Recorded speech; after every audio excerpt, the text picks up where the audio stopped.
Chapter 10. Davy in Search of a Sensation. Anne, walking home from school through the birch path one November afternoon, felt convinced afresh that life was a very wonderful thing. The day had been a good day. All had gone well in her little kingdom. St. Clair Donnell had not fought any of the other boys over the question of his name. Prilly Rogerson's face had been so puffed up from the effects of toothache that she did not once try to coquette with the boys in her vicinity. Barbara Shaw had met with only one accident, spilling a dipper of water over the floor, and Anthony Pye had not been in school at all. "What a nice month this November has been," said Anne, who had never quite got over her childish habit of talking to herself.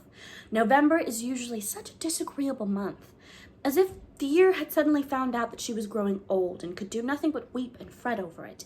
This year is growing old gracefully, just like a stately old lady who knows she can be charming even with gray hair and wrinkles. We've had lovely days and delicious twilights. This last fortnight has been so peaceful, and even Davy has been almost well behaved. I really think he's improving a great deal. How quiet the woods are today. Not a murmur except that soft wind purring in the treetops. It sounds like surf on a faraway shore. How dear the woods are. You beautiful trees. I love every one of you as a friend.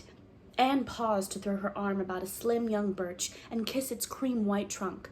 Diana, rounding a curve in the path, saw her and laughed. "Anne Shirley, you're only pretending to be grown up. I believe when you're alone, you're as much a little girl as you ever were." "Well, one can't get over the habit of being a little girl all at once," said Anne gaily.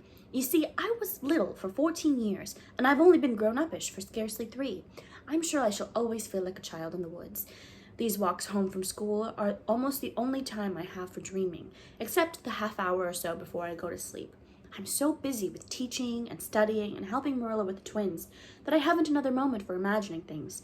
You don't know what splendid adventures I have for a little while after I go to bed in the east gable every night.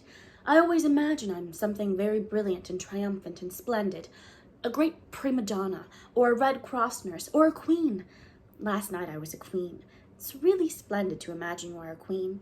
You have all the fun of it without any of the inconveniences, and you can stop being a queen whenever you want to, which you couldn't in real life. But here in the woods, I like best to imagine quite different things. I'm a dryad living in an old pine, or a little brown wood elf hiding under a crinkled leaf. That white birch you caught me kissing is a sister of mine. The only difference is she's a tree and I'm a girl. But that's no real difference. Where are you going, Diana?"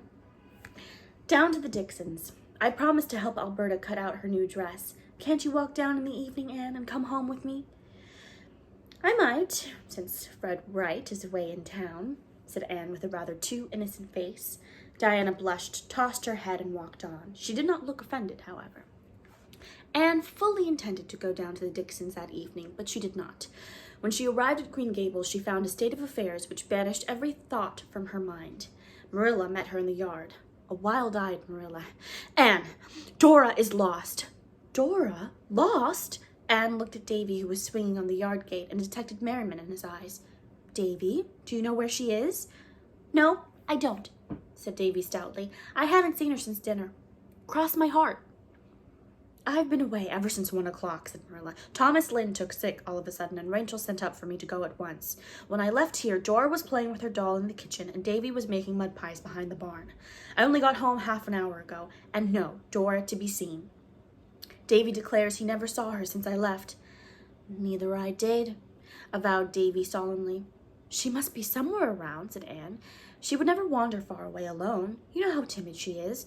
Perhaps she has fallen asleep in one of the rooms." Marilla shook her head. "I've hunted the whole house through, but she may be in some of the buildings." A thorough search followed. Every corner of house, yard, and outbuildings was ransacked by those two distracted people. Anne roved the orchards and the haunted wood, calling Dora's name. Marilla took a candle and explored the cellar. Davy accompanied each of them in turn, and was fertile in thinking of places where Dora could possibly be. Finally, they met again in the yard. "It's a most mysterious thing," groaned Marilla. "Where can she be?" said Anne miserably. "Maybe she tumbled into the well," suggested Davy cheerfully. Anne and Marilla looked fearfully into each other's eyes. The thought had been with them both through the entire search, but neither had dared to put it into words. She might have," whispered Marilla. Anne, feeling faint and sick, went to the well box and peered over. The bucket sat on the shelf inside. Far down below was a tiny glimmer of still water. The Cuthbert well was the deepest in Avonlea. If Dora... But Anne could not face the idea. She shuddered and turned away. "Run across for Mr. Harrison," said Marilla, wringing her hands. "Mr. Harrison and John Henry are both away. They went to town today. I'll go for Mr. Barry." Mr. Barry came back with Anne, carrying a coil of rope to which was attached a claw-like instrument that had been the business end of a grubbing fork. Marilla and Anne stood by, cold and shaken with horror and dread, while Mr. Barry dragged the well, and Davy, astride the gate, watched the group with a face indicative of huge enjoyment. Finally, Mr. Barry shook his head with a relieved air. "She can't be down there. It's a mighty curious thing where she could have got to, though. Look here, young man, are you sure you've no idea where your sister is?" "I've told you a dozen times that I haven't," said Davy with an injured air. "Maybe a tramp came and stole her."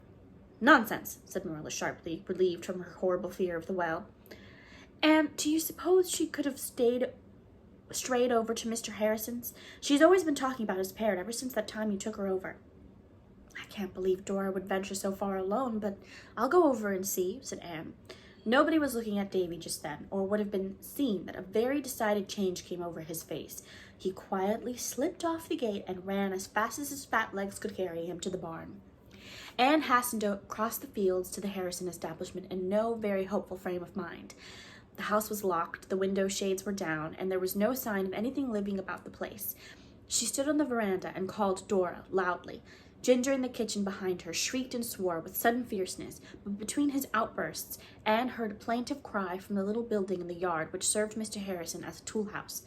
Anne flew to the door, unhasped it, and caught up a small mortal with a tear-stained face who was sitting forlornly on an upturned nail keg. "Oh, Dora, Dora, what a fright you have given us! How came you to be here?" "Davy and I came over to see Ginger," sobbed Dora, "but we couldn't see him after all, only Davy made him swear by kicking the door, and then Davy brought me here and run out and shut the door, and I couldn't get out. I cried and cried. I was so frightened. And, oh, I'm so hungry and cold, and I thought you'd never come, Anne." "Davy?" But Anne could say no more. She carried Dora home with a heavy heart. Her joy at finding the child safe and sound was drowned out in the pain caused by Davy's behavior. The freak of shutting Dora up might easily have been pardoned, but Davy had told falsehoods, downright cold-blooded falsehoods about it. That was the ugly fact, and Anne could not shut her eyes to it. She could have sat down and cried with sheer disappointment. She had grown to love Davy dearly, how dearly she had not known until this minute, and it hurt her unbearably to discover that he was guilty of deliberate falsehood. Marilla listened to Anne's tale in a silence that boded no good Davy-ward. Mr. Barry laughed and advised that Davy be summarily dealt with. When he had gone home, Anne soothed and warmed the sobbing, shivering Dora, got her supper, and put her to bed.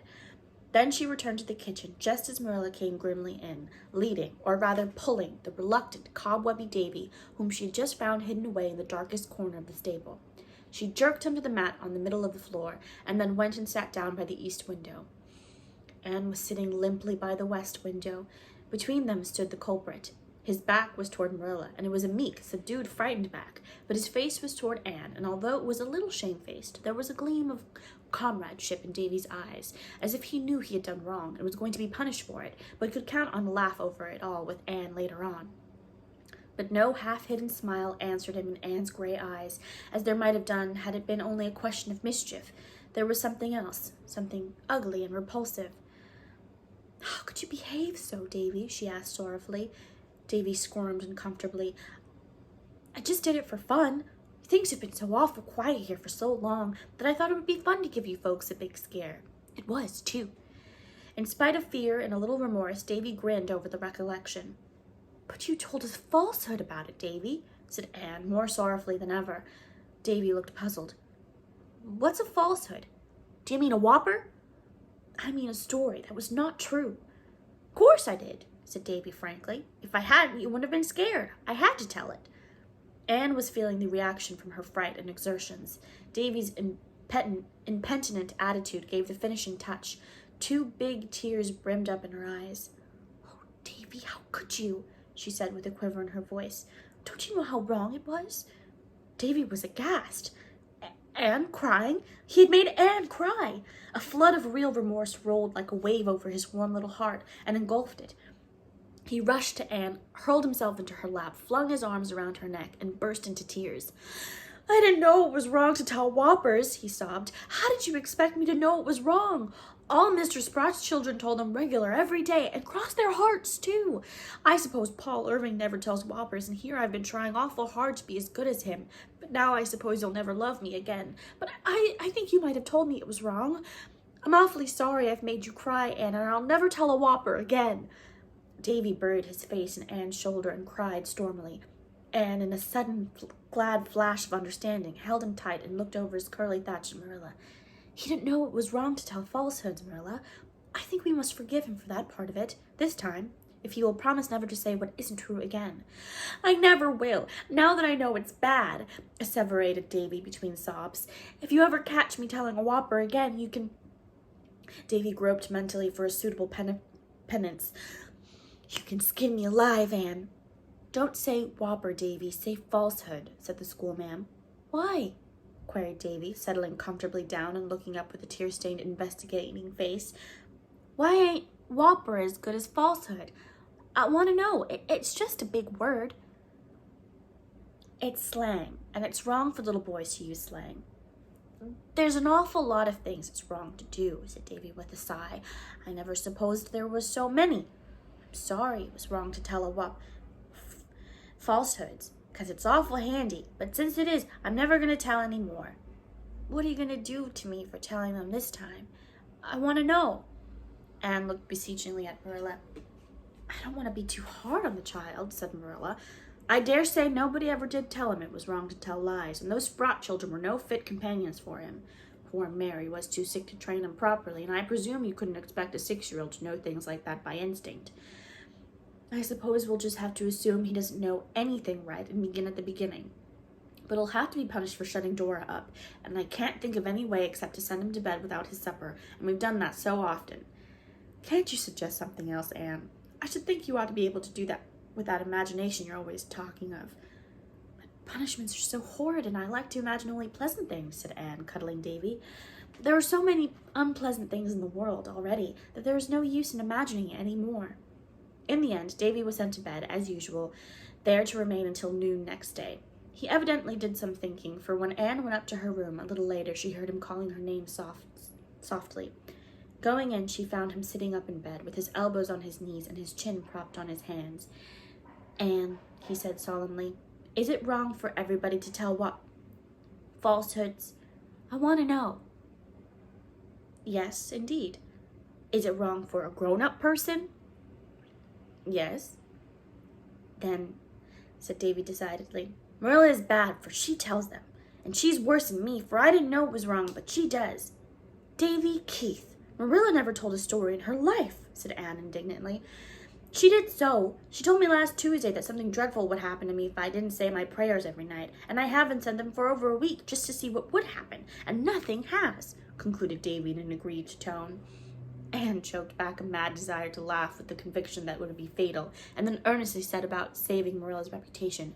"Why, Davy Keith," she said solemnly, "something dreadful has happened to you this very day." Davy looked skeptical.